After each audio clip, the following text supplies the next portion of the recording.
Hi guys, welcome back with me again in this channel. On today's tutorial, I'm going to show you how you can enable this Windows 11 hidden features where you can slide to shut down your PC.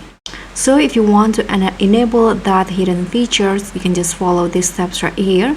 You can just right click on your desktop and then go to the new options, then click on shortcut. And under the shortcut in here, you can just type this slide to shut down, and after that you can just tap on next and here click on finish.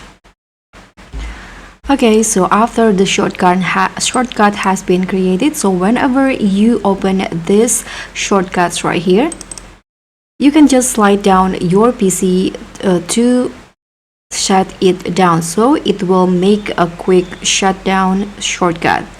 So if you want to cancel, you can just click on escape or exit on your keyboard. So that's pretty much all. Thank you so much for watching. Don't forget to like, comment and subscribe. Also click on the thanks.